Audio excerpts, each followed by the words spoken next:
I want to let you know I've been eating cookies, ginger molasses cookies, like all week. So like I'm maxed out on my ginger. I went through like 2.5 jars, and I still have these that I think I'll be making for Thanksgiving. But I really love the Starbucks ginger molasses cookie. But I'm gonna say this, do you ever get the feeling that some copycat recipes just sort of like slap the word copycat in front of a regular recipe and call it a day? That's how I felt looking up Starbucks ginger molasses cookie recipes. I've been wanting this cookie for a while now, and they don't sell it here in LA, and as far as I know, it's discontinued across the US, but let me know if that's not the case on the East Coast. I know Canada still has them, and as much as I love my brothers, asking them to ship Starbucks cookies across the border feels weird or excessive or just silly. So instead, I tested out 5 different ginger molasses cookie recipes, and by the end of all that baking and eating, I engineered a Starbucks copycat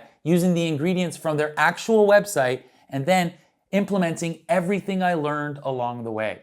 Now in this video, I'm gonna share the 5 recipes I picked, what stood out, and what each one taught me. I even scored them on texture, flavor, and spice level, but who knows? Maybe you'll find a cookie that you actually want to make, Starbucks or not. And then, if you want a version that tastes as close as you're going to get without literally it coming out of the Starbucks factory, okay, that was a bit much, but I reverse engineered a recipe from their ingredient list to give you a copycat Starbucks ginger molasses cookie that I'm genuinely happy with. I actually started with 9 recipes, but I trimmed it down the list to 5. I kept the ones that offered something unique, something worth testing, and then something that I could learn from. And then I finally made the Starbucks hybrid using everything that I learned. I baked up a fresh batch of cookies this morning to taste test, but let me get through the recipes I picked. I started with America's Test Kitchen. This was my baseline. ATK is reliable, balanced, and professionally tested. I mean, it's like in their name. If I'm gonna compare anything, I thought this was a good place to start. It's got a good spice mix of ginger, cinnamon, cloves, and allspice with black pepper. Next up is the XOXO Bella. I chose this because it claims to be a Starbucks copycat. It was one of the first ones that came up when I Googled it. It's using ginger, cinnamon, and nutmeg. It doesn't use baking powder or corn syrup, 2 things that the Starbucks recipe does use. Still, it is home baker friendly, and it makes a really nice cookie. Is it Starbucks copycat, or is it just a really nice ginger molasses cookie? You decide. I mean, I will also decide because I will be eating it. Next, I made the Sola Elawali's New York Times cookie. I kind of felt obligated to include at least one New York Times recipe. This one was really different in a lot of ways. Brown butter, brown butter and cookies. Okay, that you have to re-solidify in the fridge or at room temperature. They used powdered sugar, ground ginger, and fresh ginger, cinnamon, plus black pepper. And the dough was pretty loose and it needed a full chill of about 6 to 8 hours. I did 24 hours and then scooped it, rolled it, froze it into balls, and I put it in the freezer for 20 minutes just to keep things consistent with the other bakes that I did. Up next was Cook's Country. I picked this one for one reason, baking powder. Baking powder puffs. I wanted to see how it would affect the structure and the flavor. It gives the cookie a close gingerbread feel, nothing crazy, and just so you know, like Cook's Country is an ATK like sister site, so I don't even know if this recipe still exists or it like shoots you off to the ATK website, but this bite did remind me a bit about the Starbucks texture. I'll get more onto it when I do the taste test. It also uses a great spice mix using cinnamon, ginger, and cloves. And the last one I did was there's Baker Bar Cookie. This is an incredible vegan ginger molasses cookie at a local coffee shop that sells Baker Bar's baked goods here in LA. And I'm honestly gonna tell you, it was one of the warmest, coziest spice, levels or profiles that I've ever tasted. It was like getting a warm hug in your mouth. Now, I did ask the person at the counter for the nutritional information and it had an ingredient list, so I took a picture and I saw that it used baking powder and inverted sugar or corn syrup, and this was my favorite part, cayenne pepper.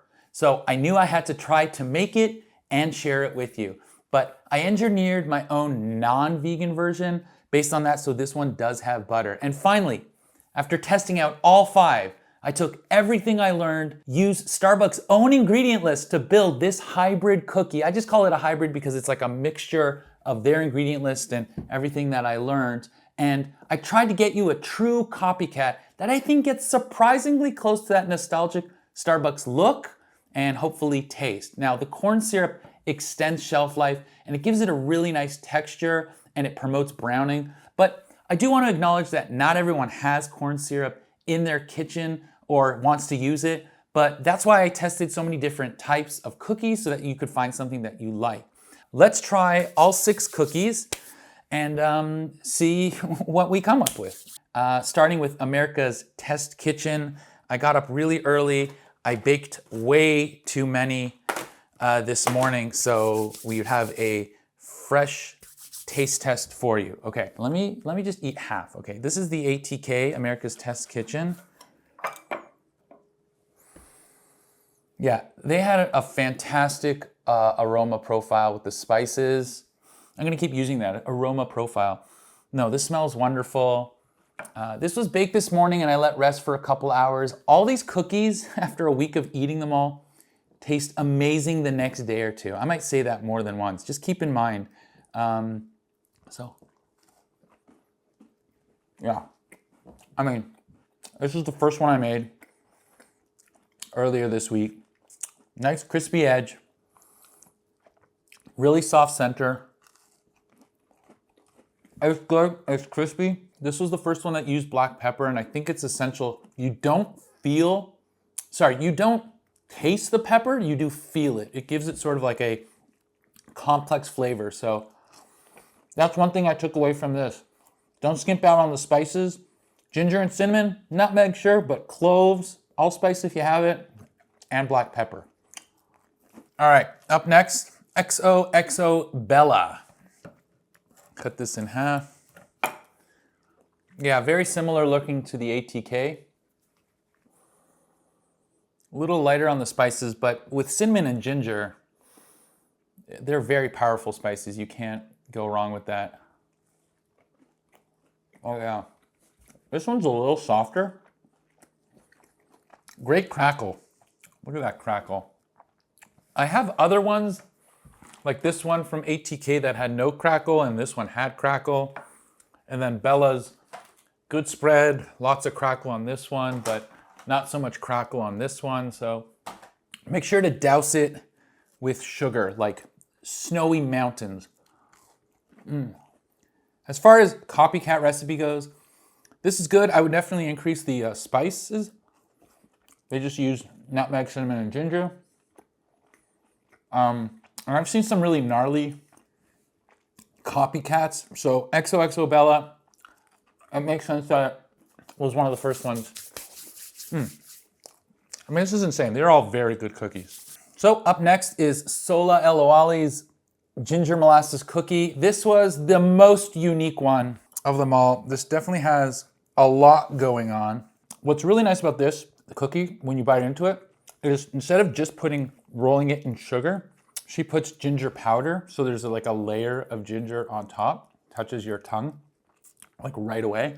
If you love ginger, her cookies use fresh ginger, powdered ginger inside, powdered ginger outside. But to me, this felt really like almost over-engineered. It was just a lot of work. You have to cool down the brown butter in the recipe, and that took 40 minutes, even though in the recipe it said 20 minutes, chilling in the fridge. So that's extra time. And then you have to chill it for 6 to 8 hours because it's a very liquidy batter or dough. Very tasty. Not Starbucksy at all. I don't know if it's worth it, but if you do like ginger, putting that extra ginger spice on top is a real pro move. Up next, Cook's Country, which I didn't know at the time, but this is one of the recipes I saved years ago. I don't even think it exists anymore. Let me cut it because I cannot eat full cookies anymore. There's no crackle on this one. It's definitely cooked through way more. And it's got a little bit more doming than the other ones for sure. Yeah, actually ATK has a nice doming too, which was a surprise. But this one, Yeah. It's like lighter in the middle. It's a really good cookie. It leans slightly more towards gingerbread, but only a little, like very little, but that's baking powder for you. But yeah, this is starting to taste a little more like Starbucks, but not look like it. Honestly, this one helped me understand like how important baking powder can be, because these don't use baking powder, America's Test Kitchen and Bella's, and they're still fantastic cookies. I'm in heaven right now. All right, up next is Baker Bar LA. This has nice spread. The original cookie was much bigger. It looked much darker. I got it on Halloween, and it was so good I ended up going back the next day to get another one. And the Halloween one had a spider web, but the second one didn't. But that was just frosting. This cookie, it was vegan then, this one's not, but it's still fairly spread out pretty nicely. It's got that sort of like raw look in the middle, but that's just because like I cooked them this morning. Yeah, my whole kitchen smells like cinnamon and ginger. It's so wonderfully powerful, but this, you get that warmness from the cayenne, which is just, you know what, I think I'll double the cayenne next time because I really wanna get punched by it almost. Does that make sense? Because the one in the coffee shop was like, whoa, so yummy. I don't know if you realize this about if you just keep eating ginger, but it's like a trip, man. I feel like I'm tripping out here. Woo, that is a good cookie. This one had baking powder and corn syrup, and it does have that texture and chew of a Starbucks cookie. It's really good. All right, so after eating and making and doing all these 5, I combine them all like a Voltron into a Starbucks hybrid. Let me cut this in half and try it out. I'm not gonna lie to you, like I've already tried these before, but I thought the taste test would be better if I did it all together in comparison. Again, the aroma on all of them smells the best. I think this one really surprised me. The ATK surprised me with their spice profile. And so I used almost the same profile: cinnamon, ginger, cloves, allspice, and black pepper. Yeah, this has American Taste Kitchen vibes. Oh God, yeah. I'm sorry. Like,